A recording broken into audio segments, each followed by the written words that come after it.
परिजनों, आज की भावगंगा के 89वें अंक में आपका स्वागत है।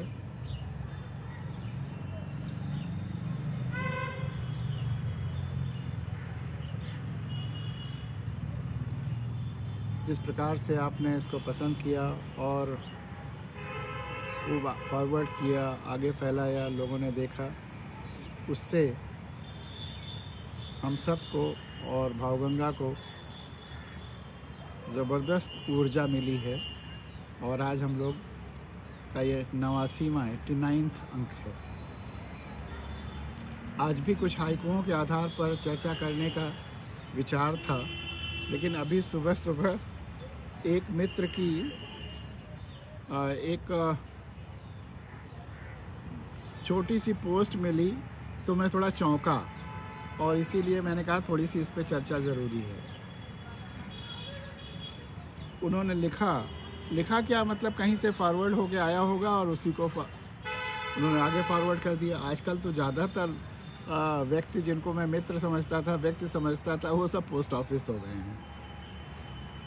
अपना ओरिजिनल न विचार करते हैं, न सोचते हैं, न अपनी आँखों से देखते हैं, न उस पर कोई भी, अभी उनसे पूछें कि क्या आपने इसको फॉरवर्ड किया तो भूल भी जाते हैं कि उन्होंने फॉरवर्ड किया है।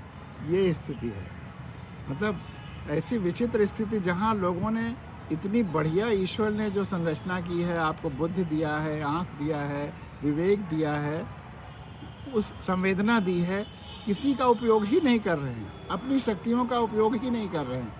अपने को एक बस खोखला सा पैकिंग समझ रखा है या पोस्ट ऑफिस समझ रखा है। बड़ा आश्चर्य होता है। उन्होंने कहा कि सत्य का दरवाज़ा इतना छोटा और तंग होता है, सोचिए आपको हंसी आएगी। सत्य का दरवाज़ा इतना छोटा और तंग होता है, उसमें दाखिल होने से पहले सर को झुकाना पड़ता है। उसमें दाखिल होने के पहले सर को झुकाना पड़ता है। गजब है। ये पूरा संपूर्ण ब्रह्मांड, खुला आकाश, ये सब सत्य है। सत्य तो अनंत है। सत्य का दरवाजा छोटा होने का तो प्रश्न ही नहीं है। असत्य एक सुरंग हो सकती है, उसमें आप घुस गए तो निकलना मुश्किल है, लेकिन सत्य तो ताजी हवा की तरह से है, आनंद के आकाश की तरह से है। अगर अनंत की किसी चीज़ से तुलना की जा सकती तो सत्य से, और सत्य की किसी चीज़ से तुलना की जा सकती तो अनंत से है। लेकिन ऐसे ये सेंटेंसेस बनाता कौन है? जो बेहद झूठ बोलने वाले हैं। वो सत्य को किसी न किसी तरह से बौना सिद्ध करना चाहते हैं, उसके कोई ना कोई उपक्रम करना चाहते हैं, वो ऐसी ऐसी बातें लिखते हैं और हम भोले भाले लोग पोस्ट ऑफिस बनकर उसको फॉरवर्ड करते रहते हैं। सत्य विराट है, सत्य सार्वभौमिक है, सत्य सकरा होने का प्रश्न ही नहीं है। इन्होंने सत्य को समझा ही नहीं है। सत्य तो जैसा मैंने कहा कि पतंजलि एक सूत्र में जो सत्य और अहिंसा के बारे में दो मंत्र हैं, वो अद्भुत हैं। सत्य के बारे में पतंजलि कहते हैं कि जो सत्य को साध लेता है, वो जो भी बोलता है वो सत्य हो जाता है। अब बताइए, अनंत शक्ति आ रही है, वो संकरी गली में थोड़ा जा रहा है। जो भी वो बोलेगा, जो भी वो सोचेगा, जो भी कल्पना करेगा, वो सत्य हो जाएगा, विजनरी हो जाएगा। जो सत्य की साधना करेगा सीमित नहीं, असीमित हो जाएगा, उसकी शक्तियाँ असीमित हो जाएंगी। और अहिंसा के बारे में उन्होंने कहा, वो भी साथ में, चूँकि मैं अक्सर दोनों को साथ साथ ही बोलता हूँ, कि जो अहिंसा को साध लेता है उसके पास जो भी आता है अहिंसक होता जाता है। उसमें अहिंसा की मैग्नेटिज्म पावर होती, जैसे जैसे कोई आएगा मैग्नेटाइज होता जाएगा, अहिंसक होता जाएगा, वो मैग्नेट होता है। अहिंसक, जिसने अहिंसा को साध लिया, वो सबसे विराट मैग्नेट बन जाता है, चुंबक बन जाता है। और बुद्ध अगर अहिंसक हुए, अहिंसा की साधना उन्होंने कर ली, तो अंगुलिमाल जैसे जैसे उनके पास आया, अहिंसक होता चला गया, बदलता चला गया, उसके मानसिक विचार बदलते चले गए। वो मन प्राण सब परिवर्तित हो कर देता है, अहिंसा की साधना झंकृत कर देता है।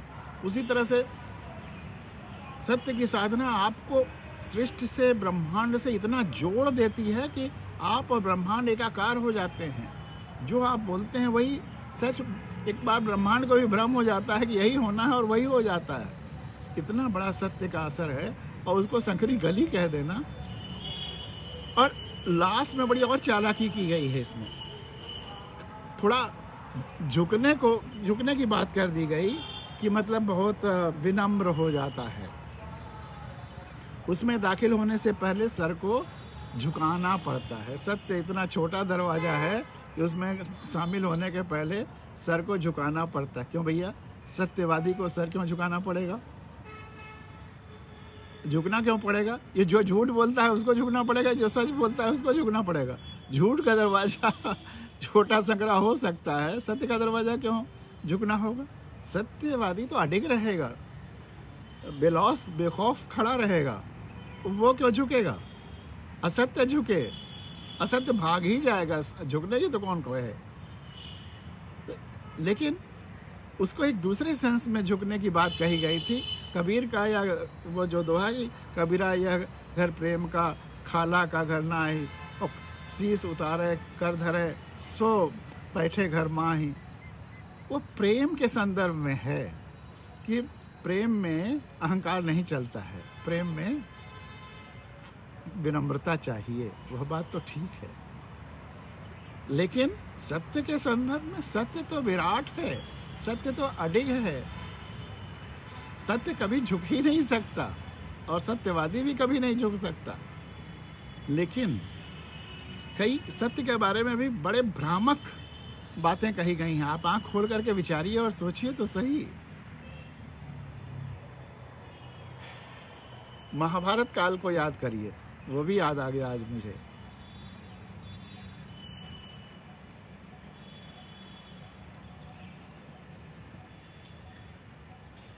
युधिष्ठिर को धर्मराज कहते हैं,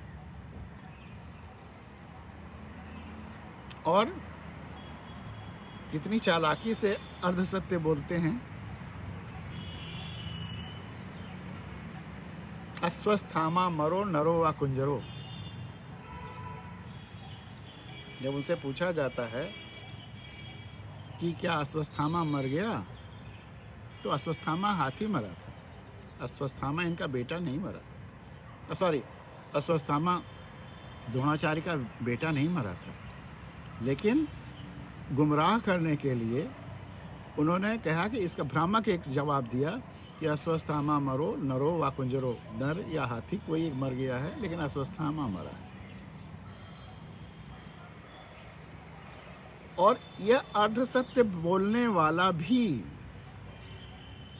धर्मराज कहा गया। इसीलिए हमें पुरानी परिभाषाओं को भी बदलना पड़ेगा।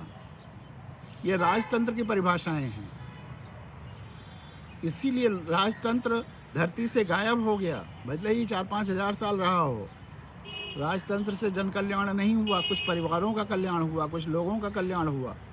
उन्होंने सत्ता पर सारी संसाधनों पर कब्जा करके रखा, और ज़्यादातर अपने हित नात परिवारों के लिए ही इस्तेमाल किया। इसीलिए राजतंत्र का खात्मा हुआ, अपने कुकर्मों की वजह से, अपने असत्यों की वजह से, अपने अर्धसत्यों की वजह से राजतंत्र नहीं चल पाया 5000 साल ज़्यादा।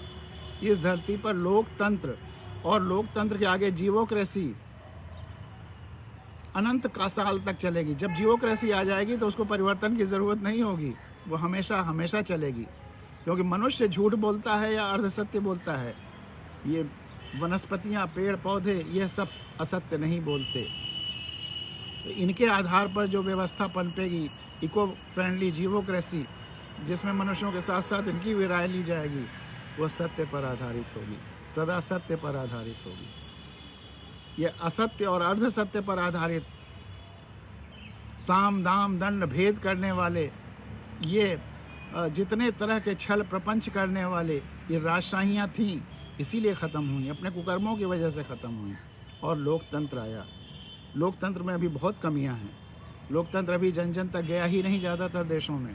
लेकिन जिस दिन लोकतंत्र जन जन तक चला जाएगा और उसमें इकोलॉजिकल कंसर्न्स भी आ जाएंगे, इकोलॉजी भी आ जाएगी, जीवोक्रेसी वो हो जाएगी। उस दिन क्या पूछना, सत्य पर आधारित ही सब कुछ होगा। लेकिन इस राजशाही के छल छद्म सत्य अर्ध सत्य इनको दूर कर अर्ध सत्य और झूठ इन सब को दूर करने के लिए, असत्य और अर्ध सत्य इन सब को दूर करने के लिए गांधी जी ने इसीलिए डेमोक्रेसी के प्रयोग के लिए और डेमोक्रेसी के लिए लीडर्स तैयार करने के लिए 2 आश्रम खोले, और वहाँ सत्य और अहिंसा ही मेन सूत्र था लीडरशिप के लिए, नेतृत्व के लिए। सत्य और अहिंसा, जिसके दोनों सूत्र के इन्होंने थे, वही हथियार थे, औजार थे, और उसके दोनों सूत्र मैंने पतंजलि योग सूत्र से आपको सुनाया, उसके भाव सुनाए। तो गांधी जी ने राजतंत्र को सही मायनों में लोकतंत्र जब बनेगा तो उसके हथियार असत्य या अर्धसत्य नहीं होंगे, साम दाम दंड भेद नहीं होंगे, उसके हथियार सीधे सीधे सत्य और अहिंसा होंगे। सत्य पर आधारित होना है लोकतंत्र को, और इसीलिए अब हम राजशाही के मॉडलों को नहीं स्वीकार कर सकते, राजशाही के तौर तरीकों को नहीं स्वीकार कर सकते। इसीलिए प्रजातंत्र कहना लोकतंत्र को बहुत भारी छल है।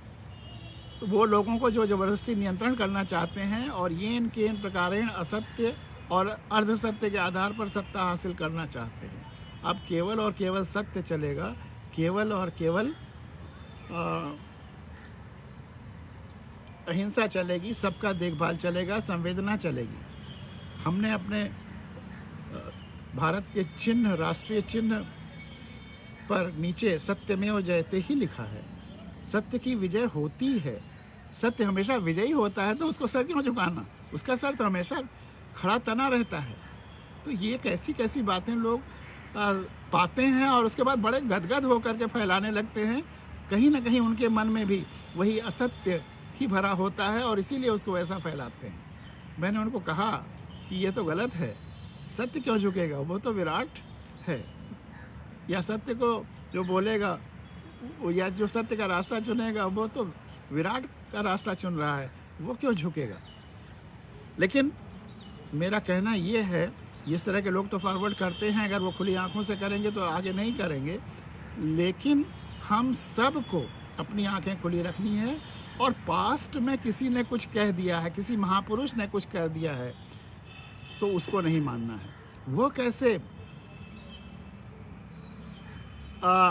धर्मराज हो सकता है कि जो अर्धसत्य बोलता हो, वेस्टेड इंटरेस्ट से अनजाने में बोले, उनको ना पता रहा होता हो, कह देते कि अस्वस्थामा मरो नरो या कुंजरो, लेकिन वो बहुत उस चालाकी से बोले और उनको पता था कि वो हाथी मरा है, वह गलत है। फिर वो धर्मराज नहीं हो सकते।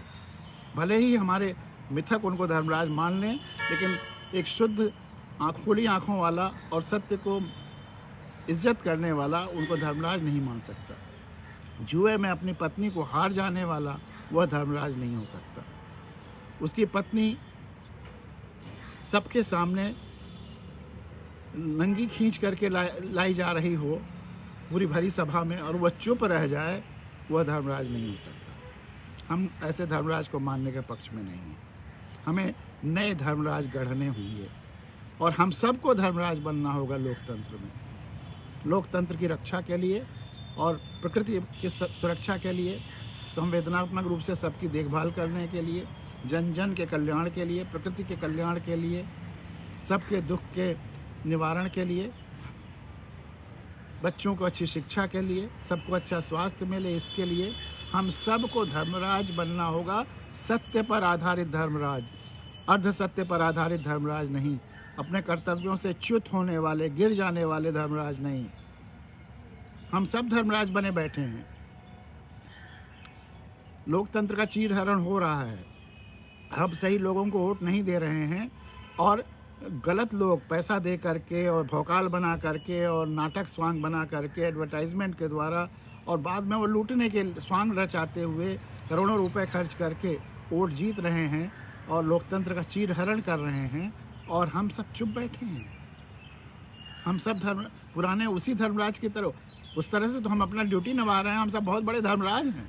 उस परिभाषा देखिए तो जितने लोग आज लोकतंत्र का चीरहरण देख रहे हैं वो सब के सब धर्मराज हैं।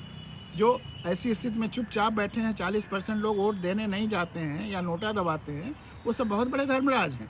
हमें ऐसे धर्मराजों की ज़रूरत नहीं है। धर्मराजों को बदलना होगा, अपनी आंखें खोलनी होंगी।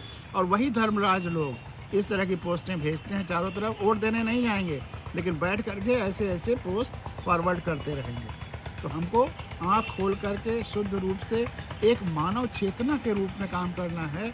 इस तरह से बकवास नहीं करनी है जैसा आजकल चल रहा है सोशल मीडिया पर। और ऐसे अगर आते हैं तो आप उनका जवाब दीजिए। अगर आपने भी उनको चुप रह करके बर्दाश्त कर लिया तो आप भी उसी तरह के धर्मराज हैं। आप उस तरह के धर्मराज मत बनिए प्लीज़।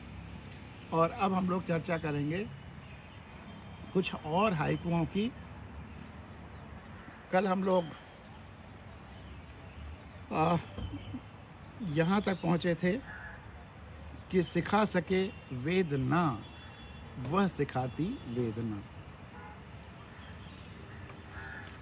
और इस भावगंगा में कविताएं सुना रहा हूँ वो तो ठीक है, लेकिन आम जिंदगी में मैं कविताएं सुनाने से परहेज ही करता हूँ।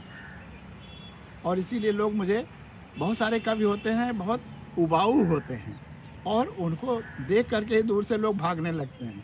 वैसा कवि मैं नहीं बनना चाहता।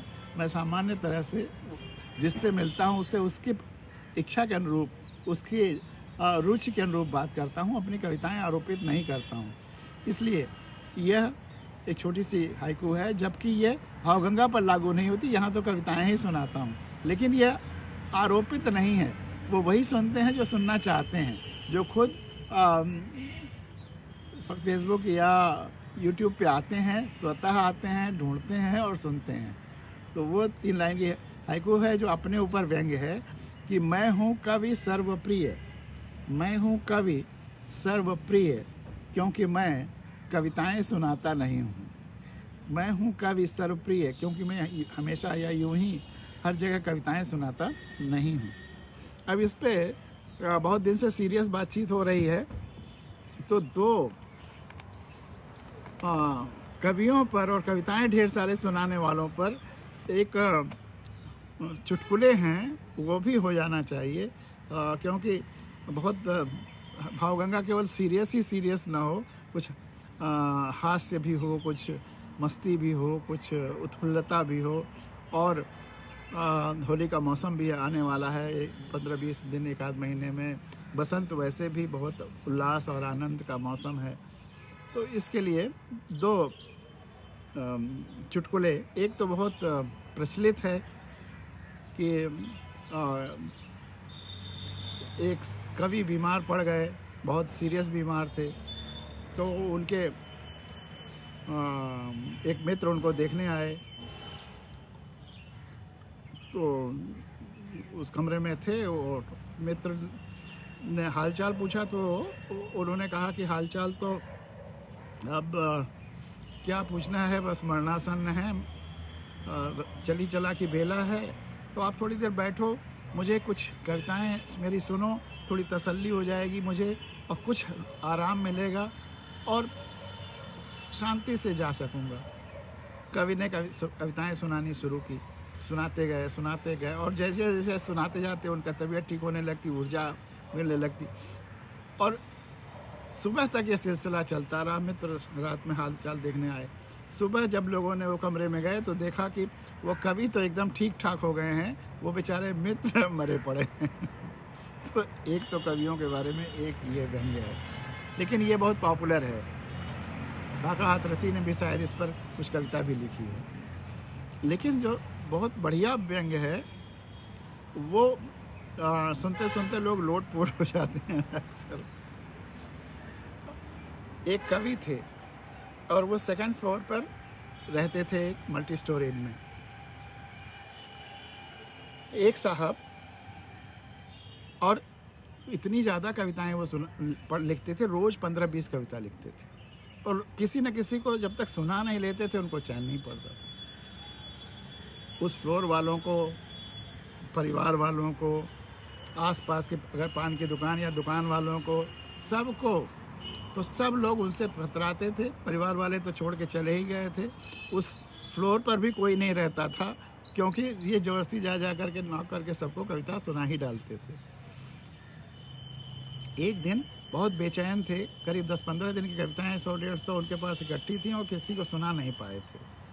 तो एक साहब ने उनका दरवाज़ा नॉक किया, तो इन्होंने दरवाज़ा खोला तो उन्होंने कहा कि भाई साहब ये एड्रेस है रामलाल जी का, मैं बहुत देर से ढूंढ रहा हूँ, ढूंढ नहीं पाया हूँ, तो क्या आप बता सकते हैं कि रामलाल जी कहाँ रहते हैं? कहा हाँ मैं जानता हूँ और मैं चल करके आपको उनके यहाँ छोड़ दूँगा, आइए अंदर आइए बैठिए। कहा अंदर नहीं, बस बता दीजिए। कहा नहीं, देखिए मैं हूँ कवि और पिछले 10-15 दिन से 150 कविताएं मेरी इकट्ठी हैं, मैं सुना नहीं पाया हूँ किसी को, बहुत बेचैन हो गया हूँ। आइए आप थोड़ी कविताएं सुन लीजिए, फिर मैं चलता हूँ, आपको रामलाल जी के घर छोड़ाता हूँ।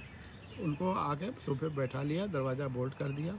अच्छा, वो बेचारी बहुत देर से ढूंढ रहे थे, कोई मिला नहीं था बताने वाला, तो बहुत खुश हुए, चलो थोड़ी देर कविताएं सुन लूँगा और चल मुझे ज़्यादा ढूंढना नहीं पड़ेगा, बहुत देर से ढूंढ रहा हूँ। अब ये कवि महोदय ने कविताएं सुनानी शुरू की, 1 2 3 4 5 10 15 तक पहुंच गए। अब उनका हाल बेहाल होने लगा, वो श्रोता महोदय का जो रामलाल जी को ढूंढ रहे थे। उन्होंने कहा कि क्या मैं ये वो कारपेट बिछी हुई थी कि मैं इस पर लेट करके कविताएं सुन सकता हूँ? कहा आप लेट करके सुनिए, शीर्षासन करके सुनिए, चाहे पद्मासन करके सुनिए, बस सुनते रहिए। मेरी कविताएं बस पूरी जितनी मेरी अभी तक दिमाग में उलझी हुई हैं, अब निकली नहीं है, वो पूरा हो जाने दीजिए, उसके बाद फिर आप चलेंगे रामलाल जी के यहाँ। अब फिर उन्होंने सुनाना, वो लेट गए और इन्होंने सुनाना शुरू किया। 16 17 18 जब 25 30 तक पहुँचे तो उन्होंने छोटे घर जाने का इशारा किया, पेशाब करने के लिए जाने का इशारा किया। तो उन्होंने ले आकर उनको बाथरूम दिखा दिया। वो गए बाथरूम तो किया ही, साथ में वो देख आए कि वहाँ एक खिड़की है जिसमें सरिया लगा हुआ है, अगर सरिया को खिसकाया जाए तो किसी तरह से आदमी निकल सकता है। देख दाख करके चले आए, फिर वहीं पर लेटे या बैठे और इन्होंने फिर कविताएं सुनानी शुरू की। 31 32 33 40 50 तक जब पहुँचे, अब उससे नहीं रहा गया कि उसने सोचा कि तो हम मर ही जाएंगे, तो रामलाल के यहाँ जाना तो दूर और मरने से अच्छा है कि अब उस खिड़की से कूद ही जाया जाए, शायद बच जाएं, लेकिन यहाँ कविता सुनते सुनते मरने से अच्छा है कि उधर ही चलें। और इस तरह से फिर वो कहा, बड़े घर का इशारा किया, तो उनका ठीक है हो आइए। अब ये गए और वो खिड़की थोड़ा सा फैलाया, नीचे कूद गए। नीचे कूदे तो फर्स्ट फ्लोर पे बालकनी में कूदे। ये सेकंड फ्लोर पर इनका घर था, फर्स्ट फ्लोर के जो साहब रहते थे उनके बालकनी में कूदे और वहाँ एक साइकिल रखी हुई थी। तो अब इन्होंने सोचा कि ऐसे तो हमें कभी पकड़ लेगा अगर हम नीचे यहाँ बालकनी से कूदें और फिर सुनाने लगेगा, तो इससे अच्छा साइकिल सहित कूदें और साइकिल से सरपट भाग जाएं, बहुत दूर निकल जाएंगे तो फिर ये नहीं पकड़ पाएगा, इसके चंगुल से निकल जाएंगे। तो साइकिल ले करके फर्स्ट फ्लोर से ग्राउंड पर कूदे और सरपट भागे बहुत तेजी से। 8-10 किलोमीटर दूर एक पेड़ के नीचे रुके, जब उनकी सांस तेज चलने लगी और साइकिल वहीं रोकी। कहा बड़ी मुश्किल से आज ज़िंदगी बची, उस कवि के चक्कर से अपने मन में बड़बड़ा रहे हैं, नहीं तो आज वो मार ही डालता। और ज़रा मतलब जान बची तो लाखों पाए, उस भावना में तब पीछे से आवाज़ आती है कि थोड़ी तुम्हारी सांस नॉर्मल हो जाए, सांस तुम्हारी संभल जाए, तो अभी तुमने 60 कविता सुनी, 90 बाकी हैं, वो भी सुना लो। पीछे देखा तो वो कवि कैरियर पे बैठा हुआ था।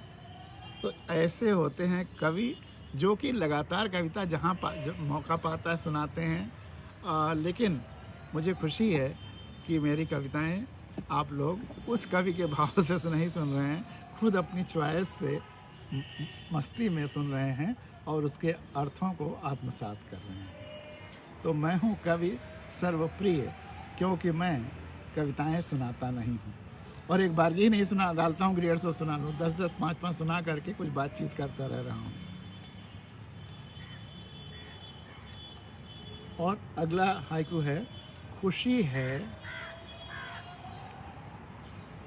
द्वीप नहीं महासागर, हैप्पीनेस आइलैंड नहीं है, हैप्पीनेस ओशन है।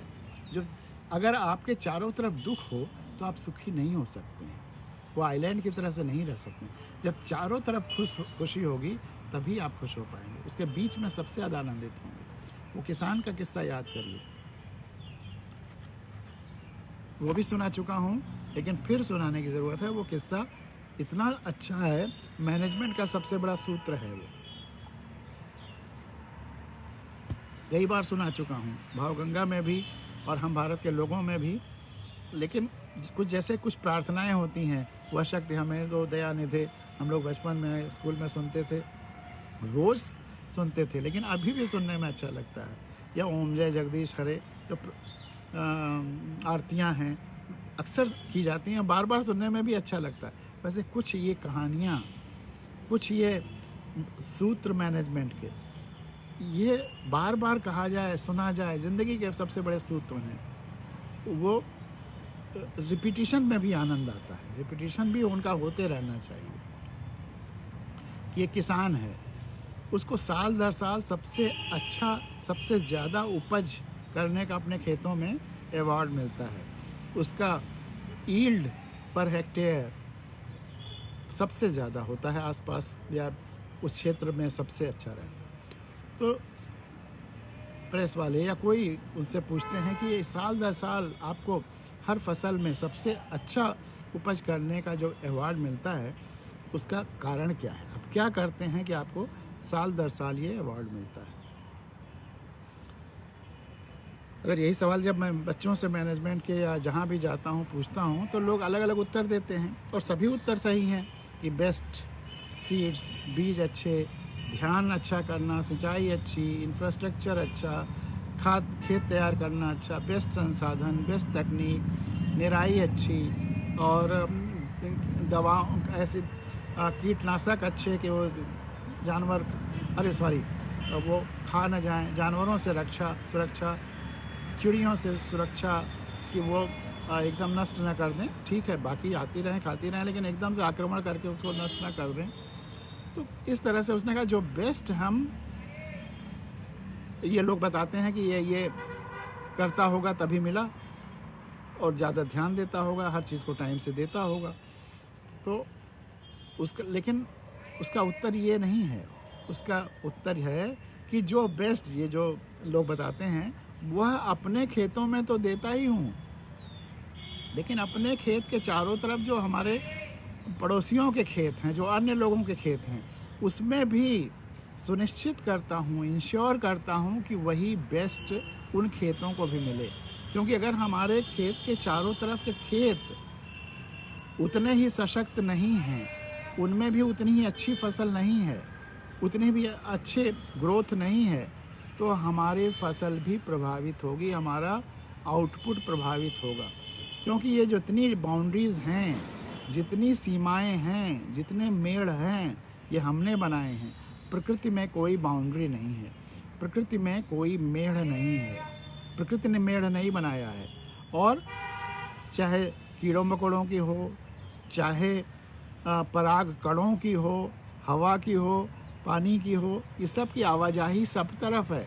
अगर बगल के खेत में जब फ्रूटिंग हो रही है, फ्लावरिंग हो रही है, फ्लावरिंग के समय अगर उनके बीज कमज़ोर हैं, उनके पराग कमज़ोर हैं, उधर से पराग इधर कीड़े मकोड़े हवा लाती है, और तब उसका फ्रूटिंग होती है। और वो अगर उनके उधर से परागकण कमज़ोर आए तो इधर के फ्रूटिंग भी कमज़ोर हो जाएगी। तो सब जुड़े हुए हैं। तो जब बगल के खेत में बेस्ट बीज होंगे तो हमारे खेत में पैदावार अच्छी होगी, बगल के खेत में अच्छी सिंचाई होगी तो हमारे खेत की तरफ भी सिंचाई का प्रभाव अच्छा रहेगा। अन्यथा अगर बगल का खेत सूख रहा है तो हमारे भी किनारे के हिस्से के खेत सूखने लगेंगे। बगल के खेत में अगर रोग लगेगा और उसकी दवा नहीं होगी तो हमारे खेत में भी रोग लग जाएगा। कुल मिला करके अगर चारों तरफ बेस्ट नहीं है तो हमारे में बेस्ट नहीं होगा, और जब चारों तरफ बेस्ट होगा तो हमारे खेत में बेस्ट का केंद्र होने की वजह से सबसे बेस्ट हो जाएगा, सबसे अच्छा हो जाएगा।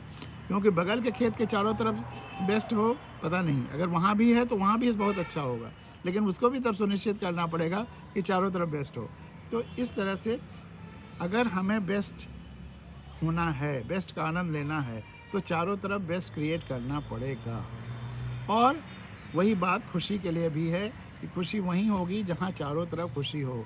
अगर चारों तरफ खुशी नहीं है तो फिर खुशी आपको नहीं मिल सकती। खुशी आइलैंड नहीं है, खुशी एक महासागर है, एक सागर है। तो चारों तरफ जब खुशी की हिलोरें होंगी तब भी आपको खुशी मिल पाएगी।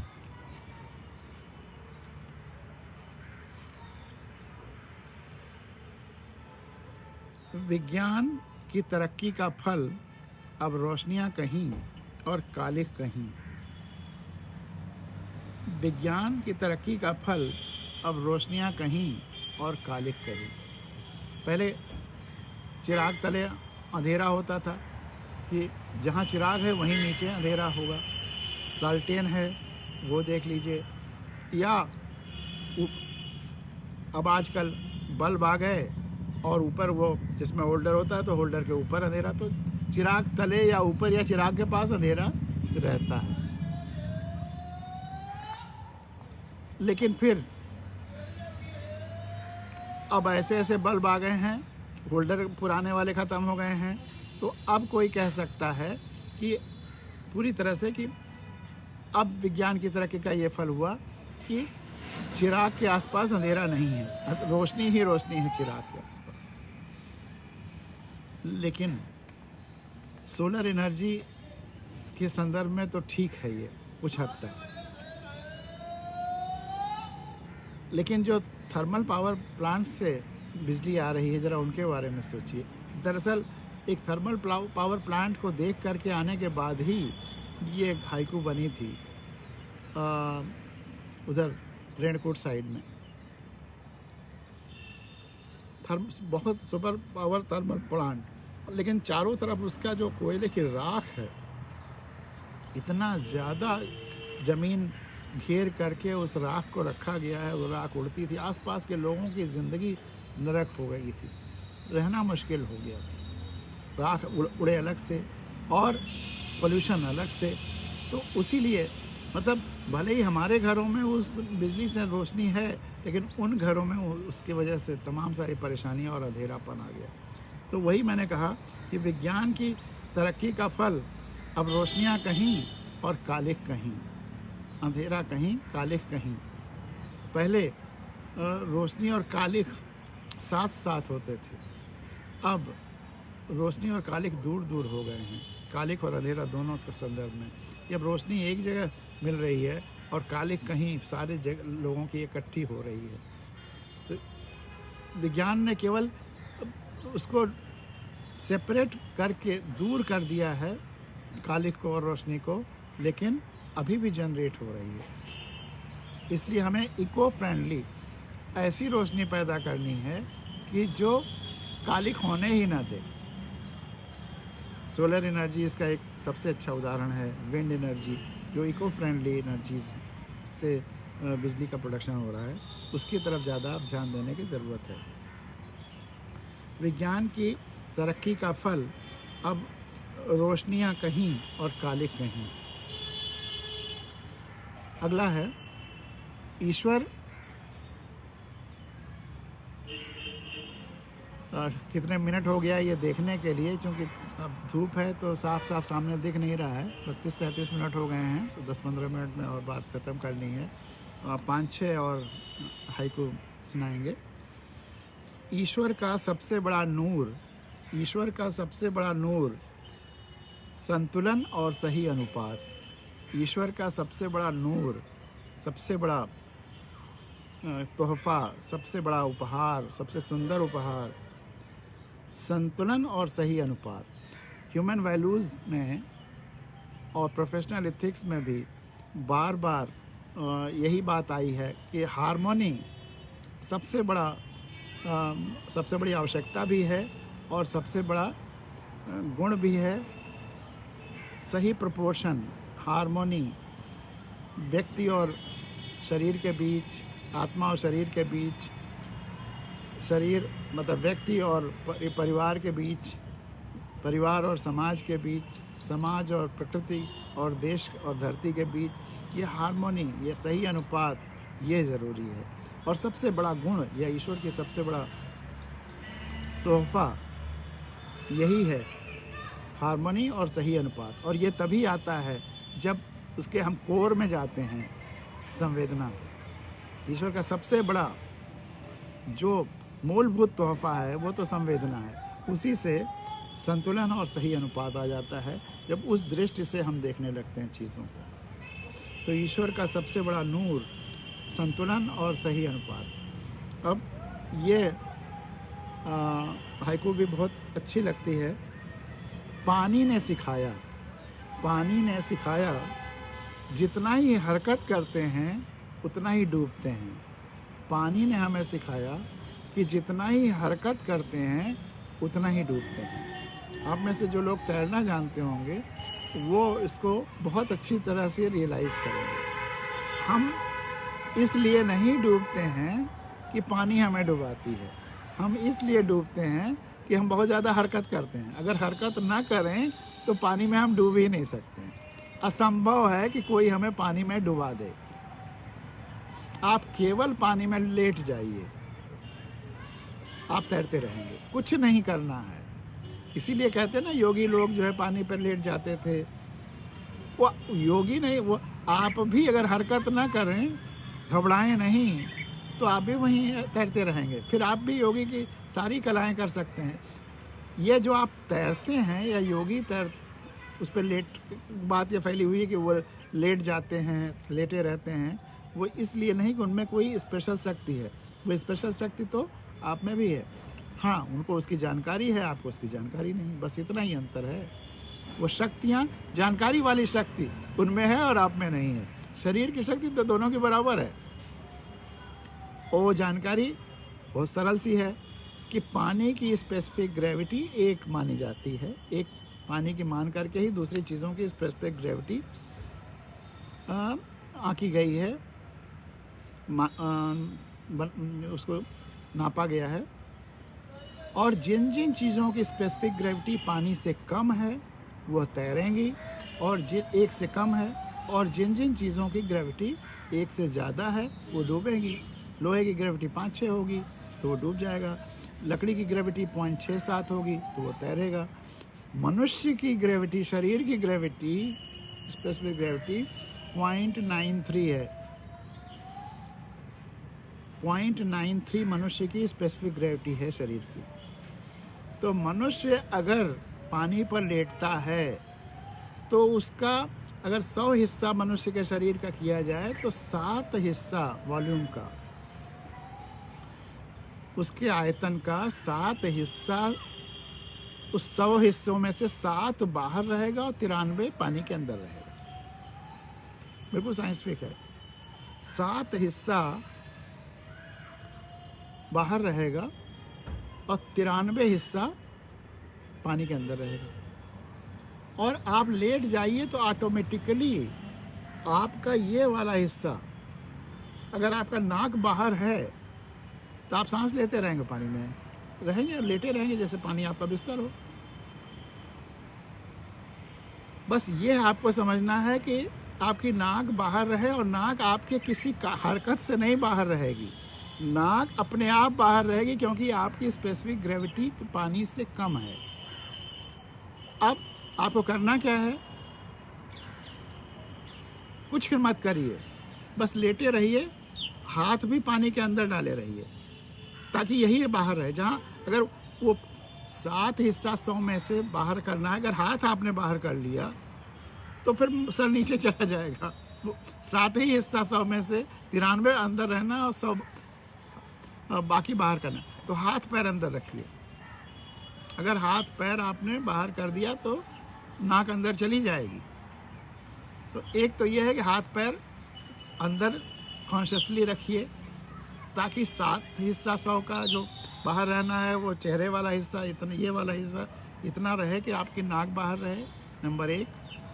और नंबर 2, बगल में कोई और तैर रहा है या कुछ लहर आई या हलचल हुई तो थोड़ी देर के लिए आपका यह अंदर जा सकता है, लेकिन फिर अपने आप ऊपर आ जाएगा। तो ये विश्वास रखिए, अगर यह अंदर भी किसी लहर के या हलचल में पानी की वजह से थोड़ी देर के लिए अंदर गई तो वो 30 सेकंड जितना आप सांस रोक सकते हैं उससे पहले ही ऊपर आ जाएगा, फिर आपको सांस लेने का मौका मिलेगा। तो इसलिए आप डूब नहीं सकते। अगर आप केवल इतना ध्यान रखें कि अपने इस हिस्से को बाहर रखें और कोई हरकत ना करें, और सांस जब भी पानी के अंदर ये चला जाए तो रोक लें और विश्वास रखें कि फिर वो ऊपर आएगा, तो आप डूब नहीं सकते। ईश्वर ने ऐसा बनाया है आपके शरीर को और जल के, इसमें ज़्यादातर तो जल ही है, इसका 75-80% तो जल ही है, और बाकी जो चीज़ें हैं वो थोड़ी थोड़ी हल्की हैं। तो इसलिए आदमी केवल अपनी हरकतों से डूबता है। तो पानी ने हमें सिखाया जितना ही हरकत करते हैं उतना ही डूबते हैं। पानी ने हमको सिखाया है कि ओवर हरकत नहीं करना चाहिए, जितनी ज़रूरत है उतनी ही एक्टिविटी होनी चाहिए। बहुत एक्सेसिव घबराहट, परेशानी, बहुत हरकतें, इसकी आवश्यकता नहीं है। बहुत प्रशांत भाव से भी हम जिंदगी में बहुत कुछ कर सकते हैं, लेकिन उसके लिए सम्यक ज्ञान होना चाहिए। सम्यक ज्ञान ही सबसे बड़ा योग है। अगर वो है तो आप योगी हैं। और कोई ऐसी विलक्षणता जो लोग योग दिखाते हैं कुछ नहीं। योग का अर्थ है कि केवल और केवल सबसे जुड़ाव महसूस करना, और वह योग होते चलना, और वह योग ज्ञान के साथ हो। सबसे पहले तो ज्ञान योग हो, आपका समष्टि का ज्ञान हो, सारे विषयों का ज्ञान हो। फिर कर्म योग हो, आपके कर्म सबके जुड़ाव के साथ हों। और फिर भक्ति योग हो, संपूर्णता से आपके श्रद्धा हो और उसके जुड़ाव हो। तो योग भी, ज्ञान योग, कर्म योग, भक्ति योग भी जब सबसे जुड़ाव के साथ होता है तभी ये योग बनता है। अगली हाइकू है, कितना भी बड़ा हो सागर, पांव पखारने को एक तट चाहिए। कोई ऐसा महासागर नहीं है जो चारों तरफ तटों से घिरा हुआ ना हो, जो लैंड मास चारों तरफ जिसके ना हो। वो बीच कह लीजिए या उसके लैंड मास कह लीजिए, तट कह लीजिए। तो कितना भी बड़ा महासागर हो, लेकिन वह किसी ज़मीन के किसी न किसी तट पर जा कर के उसका पाँव पखारता रहता है। धरती की पाँव पखारता रहता है, सॉयल के पाँव पखारता रहता है, या समुद्र मतलब वो बीच के पाँव पखारता रहता है। तो वह उसका बड़प्पन है। कितना भी बड़ा हो सागर, पाँव पखारने को एक तट चाहिए। जब लोगों ने धन संजोया था, किसी ने ज़रूर संजोया था हवा और पानी। अगर आज हमें हवा पानी मिल रहा है अभी भी, तो अवश्य है कि कुछ लोगों ने अवश्य हवा और पानी का ध्यान दिया था, तभी आज हवा पानी उपलब्ध है। और हमको भी हवा और पानी पर ध्यान देना होगा, ऑक्सीजन पर, वातावरण पर, प्रकृति पर ध्यान देना होगा। नहीं, भविष्य में हमारी जनरेशन्स को हवा और पानी नहीं मिलेगा।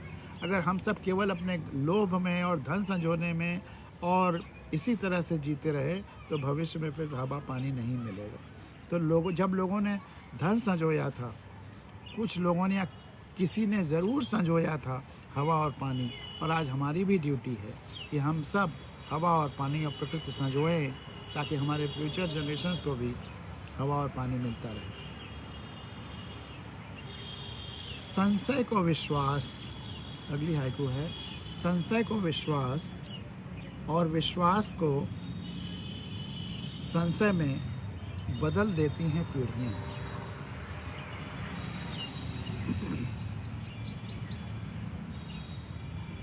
संशय को विश्वास और विश्वास को संशय में बदल देती हैं पीढ़ियाँ।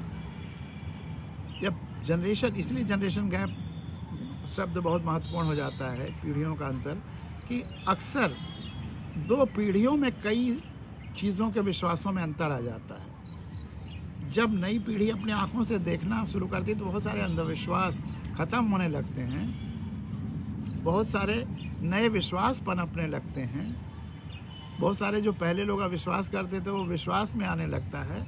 मतलब विचारों में, आस्थाओं में बहुत सा परिवर्तन केवल पीढ़ियों के अंतर से होने लगता है। उसी को एम्फेसाइज करने के लिए संशय को विश्वास और विश्वास को संशय में बदल देती हैं पीढ़ियाँ।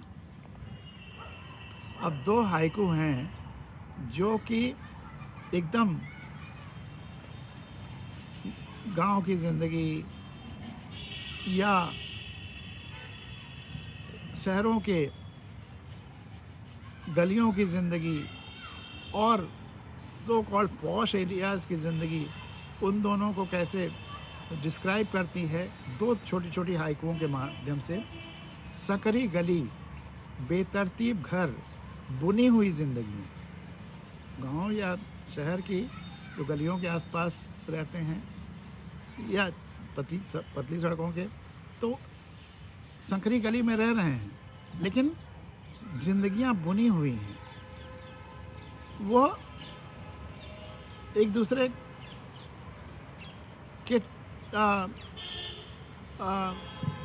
आलोचनाएं, चर्चाएं, अब आगे बढ़ने में रोकना, ईर्ष्या, तमाम सारी भावनाएं भी चलती रह सकती हैं। वो कहते हैं ना कि किसी उनकी ग्रोथ नहीं देख सकते हिंदुस्तान के लोग, वो केकड़े से कहा जाता है जब कोई आगे बढ़ने लगता है तो पीछे खींच लेते हैं।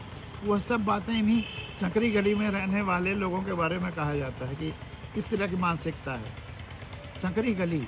लेकिन वही संकरी गली में रहने वाले, अगर उनमें से कोई बीमार पड़ जाए तो सब के सब घेर के खड़े हो जाते हैं और ले चलने के लिए तैयार हो जाते हैं, मदद करने के लिए तैयार हो जाते हैं। परिवार का कोई नहीं है तो उसको देखभाल करने के लिए बच्चे के तैयार हो जाते हैं। मरनी जीनी में भी सब साथ रहते हैं। गांव में छप्पर सब लोग मिल करके एक साथ उठा देते हैं, क्योंकि अकेला एक आदमी नहीं उठा सकता और किराए से आदमी नहीं लाने पड़ते। तो संकरी गली, बेतरतीब घर, लेकिन बुनी हुई जिंदगियाँ बुनी हुई हैं। वह निगेटिव में भी और पॉजिटिव में भी, दोनों सेंस में। एक्सट्रीम पॉजिटिव और एक्सट्रीम नेगेटिविटी का उदाहरण उनमें मिल जाएगा। लेकिन वो बुनावट है, बुनावट का यही लक्षण है कि खिंचाव भी होगा और शक्ति भी होगी। तो वही है कि संकरी गली, बेतरतीब घर, बुनी हुई जिंदगी। और इसका कंट्रास्ट चौड़ी सड़क, 4 लेन 6 लेन या पॉश कॉलोनी, चौड़ी सड़क, किनारे के मकान, टापुओं के समान, आइलैंड्स की तरह। और आइलैंड में खुशी नहीं हो सकती। खुशी महासागर है, द्वीप नहीं है। खुशी शायद इस क्लोज नेट रेजिडेंसेस जहाँ हैं, लोकेलिटी जहाँ हैं, खुशी वहीं है, उत्फुल्लता वहीं है। तो चौड़ी सड़क, यहाँ आइसोलेशन है। चौड़ी सड़क, किनारे के मकान, टापुओं के समान। अब 3 और हाइकू सुना करके अपनी बात आज की समाप्त करते हैं। फिर कल की भावगंगा में फिर हम लोग मिलेंगे। खून एक नदी है, खून, ब्लड, खून एक नदी है जो बहती है धरती और आकाश के बीच। खून एक नदी है जो बहती है धरती और आकाश के बीच। खून ही हमें जिंदा रखती है। हमारे शरीर में खून की नदी बहती रहती है, और जब तक ये बहती रहती है हम जिंदा रहते हैं। और जब ये बहना बंद कर देती है तो हम समाप्त हो जाते हैं। हमारा अस्तित्व तो आकाश में मिल जाता है, धरती के आकाश में। मैं ऊपर के आकाश की बात नहीं कर रहा हूँ, वो धरती जानती है, कविता को भी ध्यान में रखते हुए।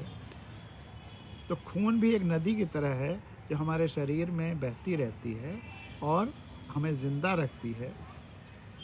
धरती और आकाश के बीच की नदी है ये, जबकि और नदियाँ धरती और धरती की हैं। लेकिन खून ऐसी नदी है जो धरती और आकाश के बीच की, जो जीवन की नदी है, जीवन के शुरुआत और जीवन के अंत की नदी है। खून एक नदी है जो बहती है धरती और आकाश।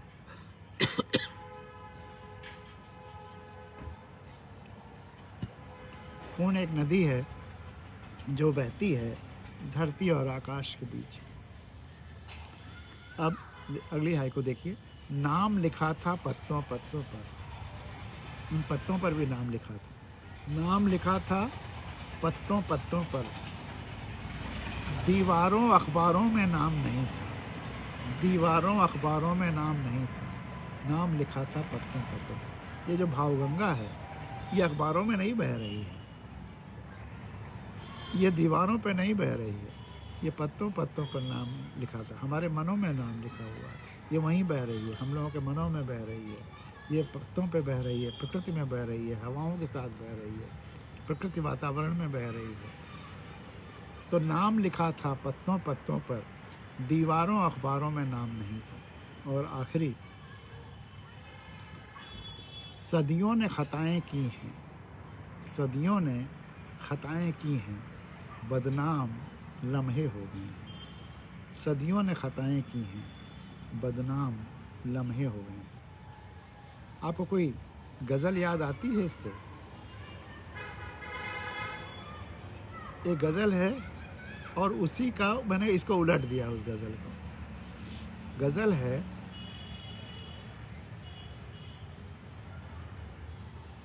लम्हों ने खता की है, सदियों ने सजा पाई है। लम्हों ने खता की है, सदियों ने सजा पाई है। क्या ये पूरा सत्य है?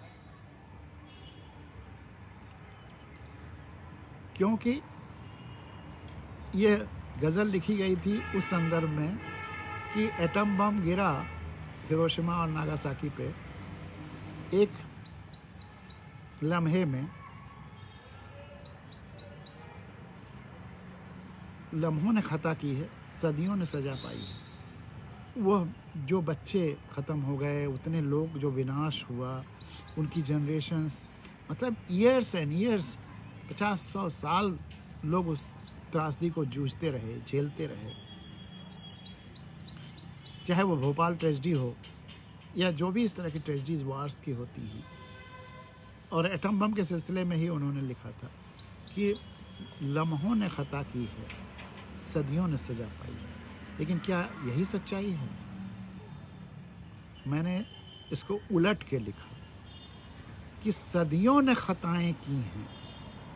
जब हम कह देते हैं लम्हों ने खता की है और सदियों ने सजा पाई है, तो वो लम्हा तो जिम्मेदार हो गया, और हम जो उस लम्हे से बाहर हैं, हम अपने को बरी घोषित कर सकते हैं।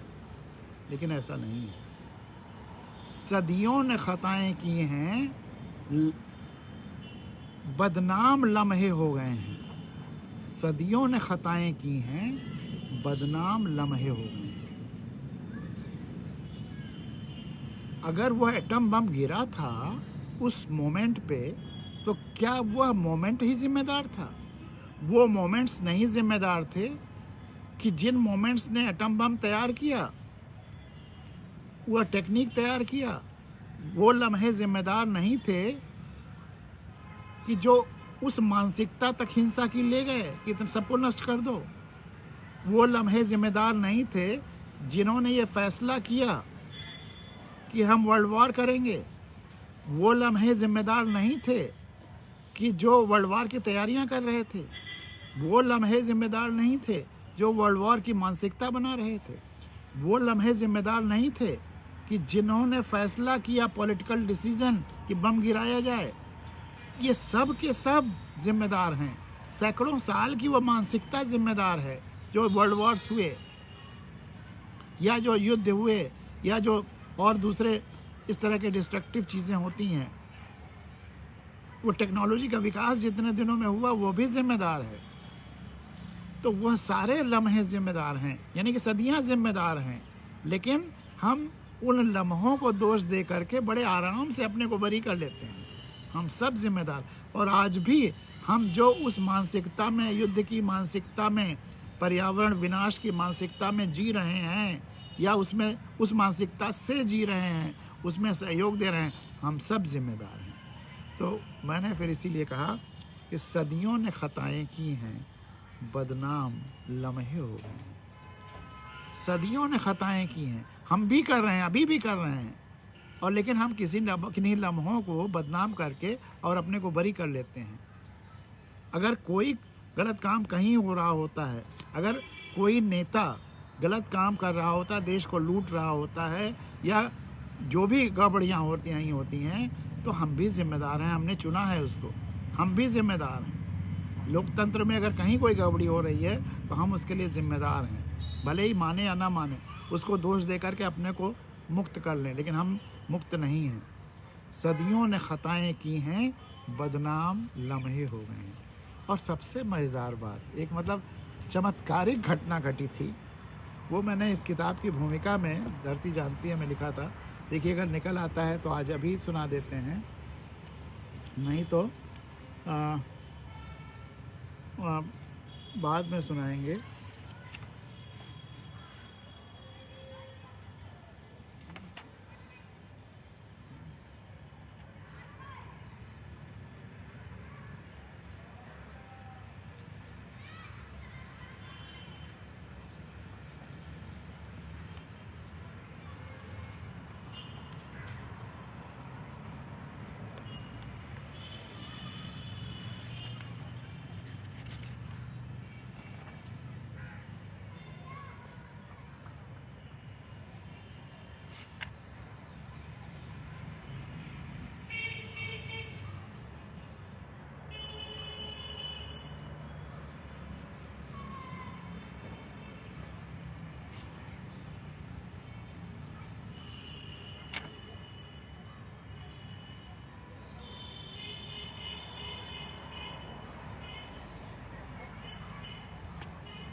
अभी तुरंत नहीं निकल पाया, मैं उनका नाम निकालना चाहता था, नाम मुझे स्लिप कर गया है।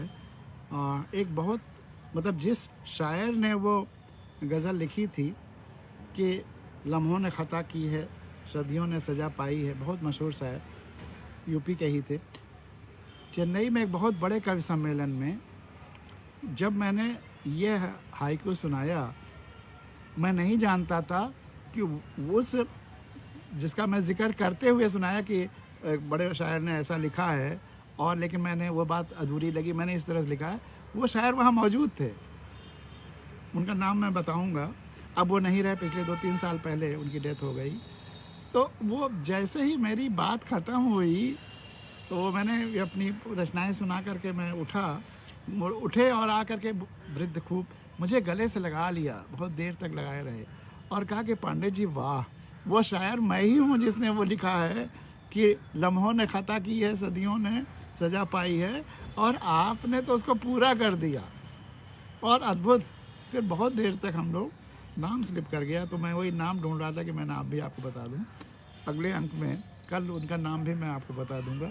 अजीब अजीब किस्से होते रहते ज़िंदगी में, लेकिन सच्चाई का एक पहलू ये भी है कि अगर हम अपने को ज़िम्मेदार नहीं मानेंगे तो फिर चीज़ें नहीं सुधरेंगी, हमें ज़िम्मेदारी लेनी होगी। इसी के साथ आज की भावगंगा यहाँ समाप्त करते हैं। जिस तरह से आप इसको सुनते हैं, प्रचार प्रसार करते हैं, सब्सक्राइब यूट्यूब पे हो रहा है, लगातार संख्या बढ़ती जा रही है, तो ये बहुत आह्लादकारी है।